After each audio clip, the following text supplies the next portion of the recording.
So today we're back working on this 2012 Volvo XC60. It has the turbocharged inline 6-cylinder engine in it.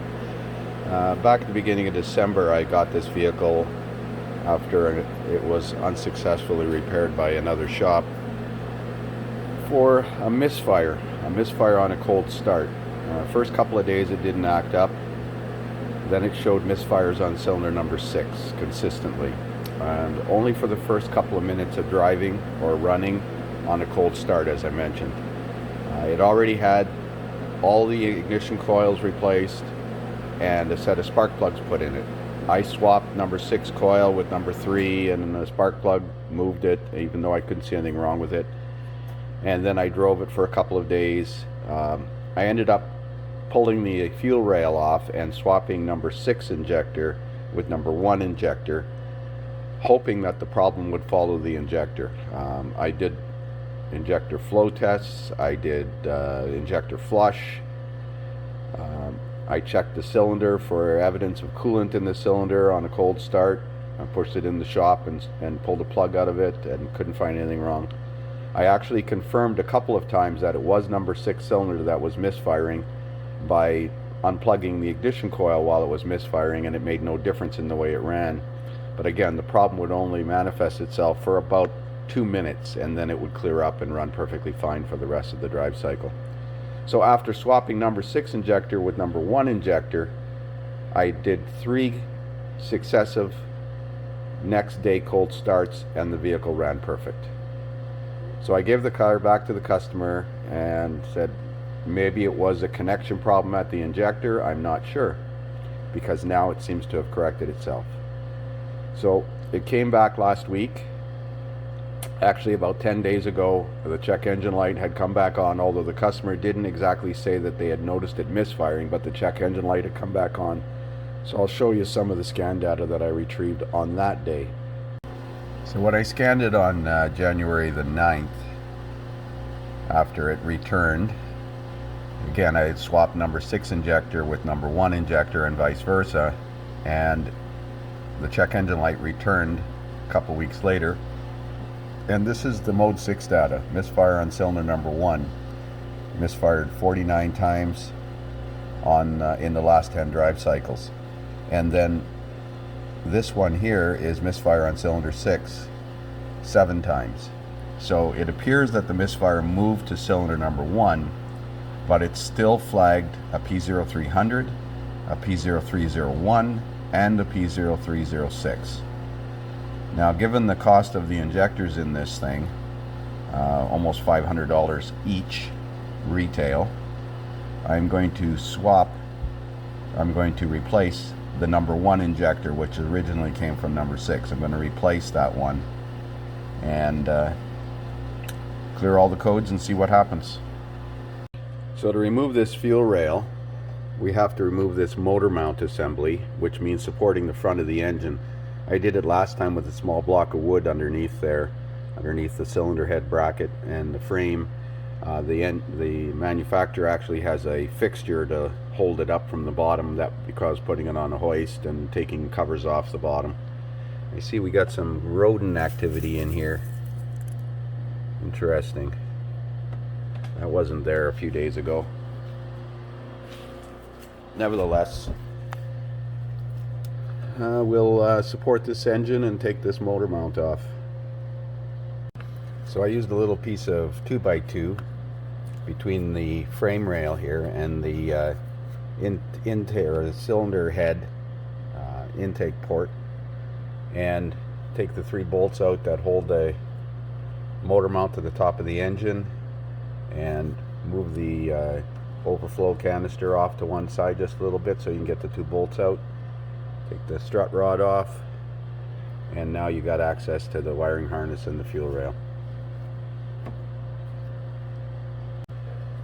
Disconnect the fuel rail pressure sensor, remove the 3 retaining bolts that hold the fuel rail down. Take this vacuum line, I think that's a vacuum, no, it looks like a coolant line, off the clip. Disconnect the harness connectors, so all 6 of them, tuck them to the back. Use some compressed air to blow around the injector and maybe some penetrating fluid to lubricate these seals, and then work the fuel rail off. I've had this off already, as I mentioned a couple of weeks ago, so it should come off fairly easy. Well, it definitely came off easier this time than it did the last time. Now be careful, because there is a fuel feed pipe. This is the main feed pipe here that's coming up to feed the fuel rail, and it's coming up from down below. So that has an O-ring seal on it right there. And then we have to switch this injector out. This injector is number 6, and we're going to swap out number 1 injector. Now to do that, we have to take these screws out that hold this metal piece in place, and then slide it this way, and then the injector will remove. So I'll get ready for that.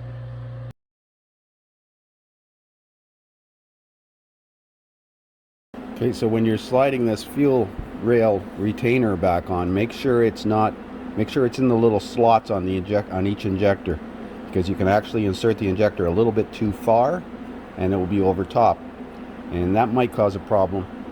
I'll try and zoom in on it so you can see what I'm talking about. So you can see how this slides in to this little groove. It also prevents the injector from rotating. Most injectors can be turned when they're in the vehicle, but these ones cannot. So there's the fuel rail reinstalled, pressure sensor plugged in, injectors plugged in, dielectric grease on all of the injector connector seals, and we're ready to reinstall the front motor mount. So I've got the key on, and I'm going to go into the scanner. My mouse has stopped working, so I got to use the touch screen here. And I'm going to clear the codes out of the computer.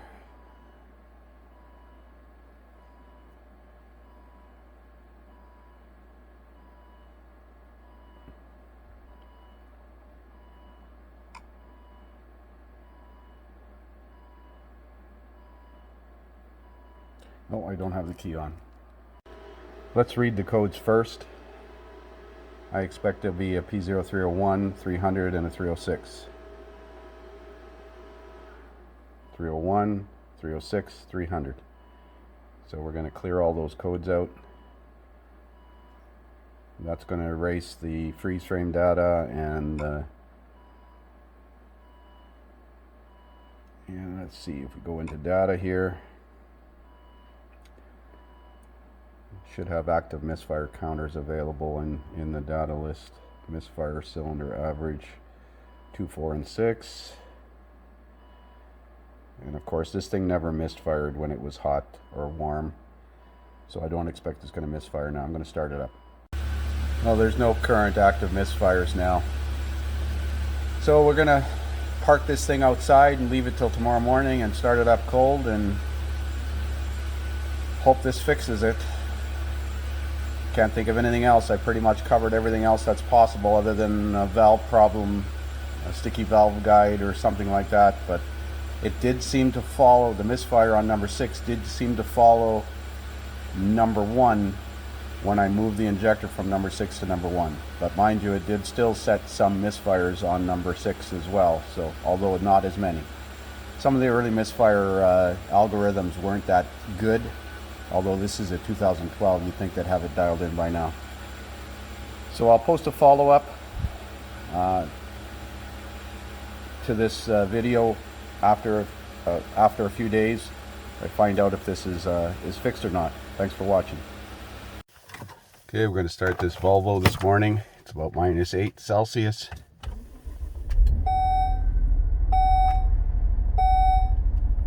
Feels pretty smooth.